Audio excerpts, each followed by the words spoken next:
tell you something. Some marriages will never survive.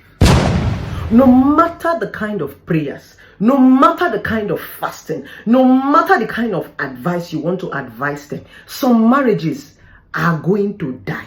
This is one bitter reality that your pastor cannot tell you, your mother cannot tell you, your father cannot tell you. But I will tell you. You know why some marriages will not survive? You married for the wrong reason.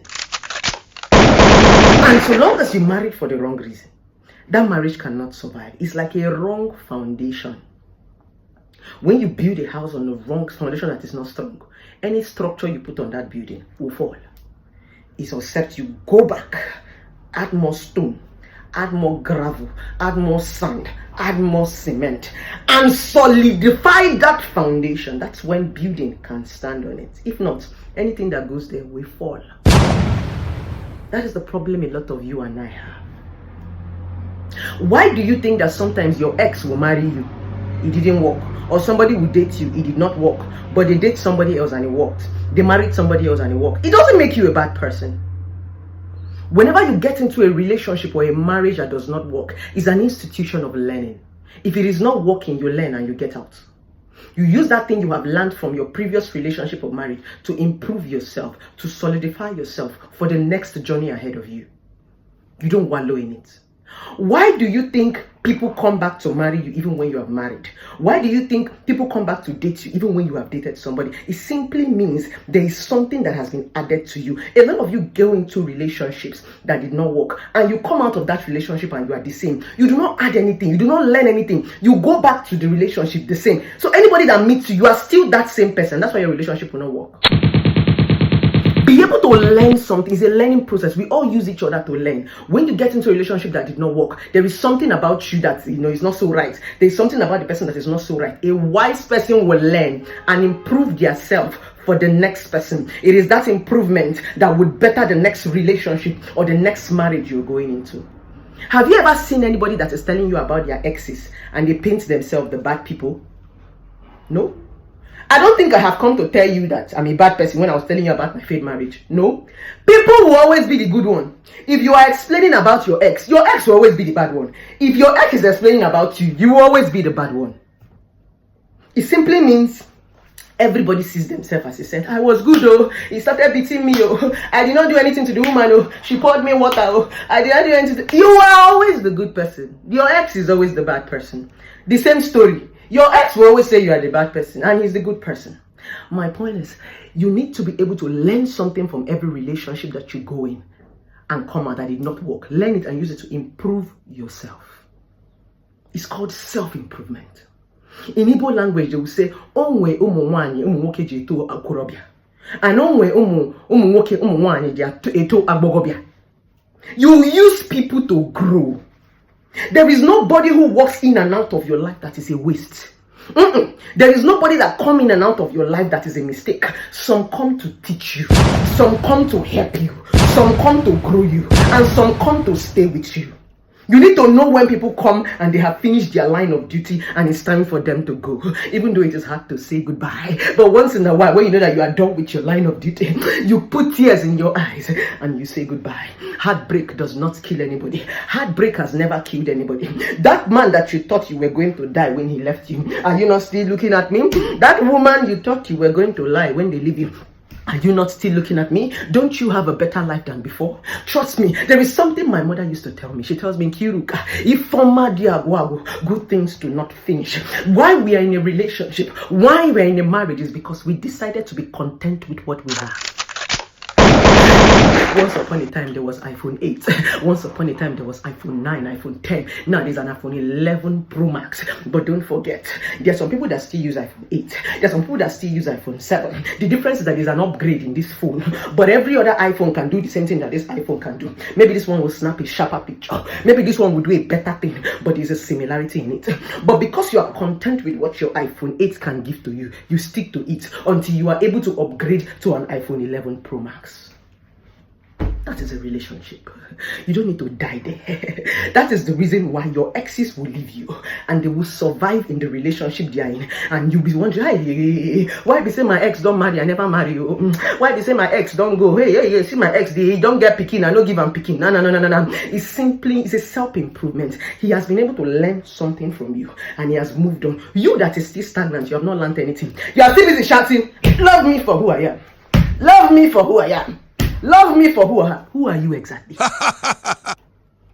I hear people make that statement and I laugh at their ignorance and stupidity. Love me for who I am. Who are you? If you do not improve yourself, if you do not add anything to yourself, you're a bloody nobody. You're going to fizzle away. You're going to be thrown away just like an old beetle. It is called improvement. It is called evolvement. It is called addition. It is called a spice. If you do not do that in your life and you're shouting, love me for who I am. Love me for who I am.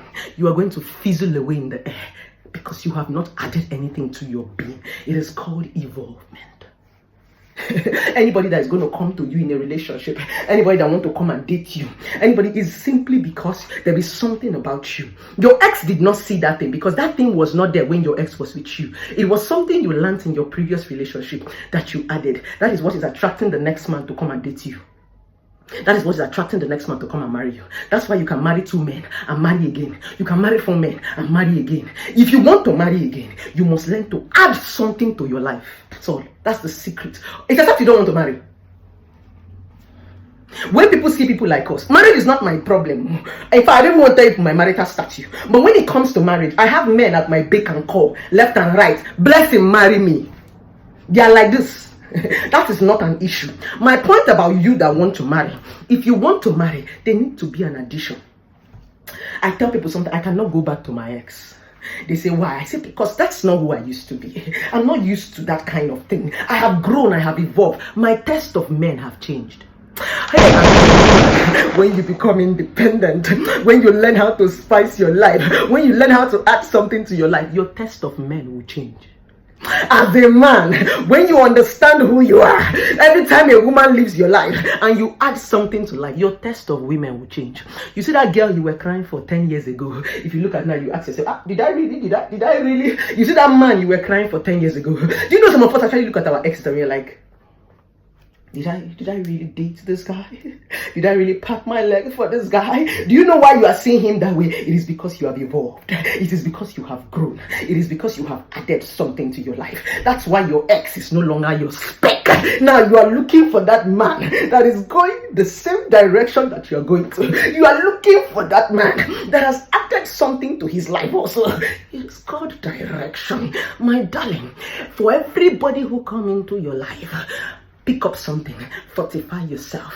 Some marriages will never work. Some relationship will never work. Stop telling people, some people should stop lying to you. You will go to this pastor, they will do rabasakapata. You will go to this prophet, they will do sapalabalaba. They will tell you that the Holy Spirit, it is not about the Holy Spirit. A decision is what you decide to do. Before God come into your marriage, you went and you picked a wife. You told God, I want to marry this woman. You decided and you told God, God guide me. God help this marriage. God will follow your decision. God does not help you to decide. That is the point of the Bible. I don't know who is preaching to you.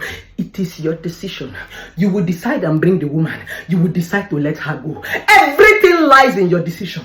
Rabasakaporo does not solve that one. Does not solve that one. They should stop lying to you people. Enough of this lies. Pastors might not be bold to tell you this thing, but there are some marriages that are not meant to work. It is built under the wrong foundation. It is built on benefit. It is built for the wrong reason. And when things are built for the wrong reasons, it cannot work. Especially when those expectations are there. You marry this man because he has private jet. You marry this man because he has money. You marry this man because he's top. You marry this woman for big nyash. You married her for breast. By the time the nyash begin to sag, by the time the breast begin to fall, the love for her begins to die. By the time the man no longer has money, the love for him begins to die. It is because you married for the wrong reason. Prayer does not solve that one. It simply means you married for expectation. And when you can no longer meet up the expectation, people will leave you. There is no rapata posapololo. There is no shakera baraba in it. It is something that is built on the wrong foundation. Until you understand these things, you will begin to set your priorities right. When you set your priorities right, marriage can work. God can come in. Prayers can work.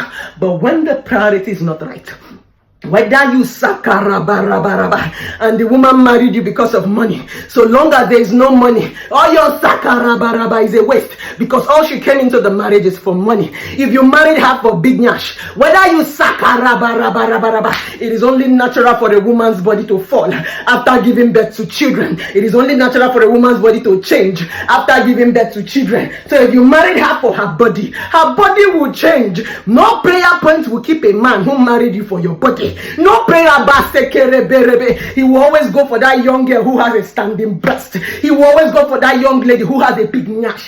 That is because the marriage was built under a wrong foundation. Get your foundation right if you want to get your marriage and relationship right. Case closed. Then prayers will work at that point in time.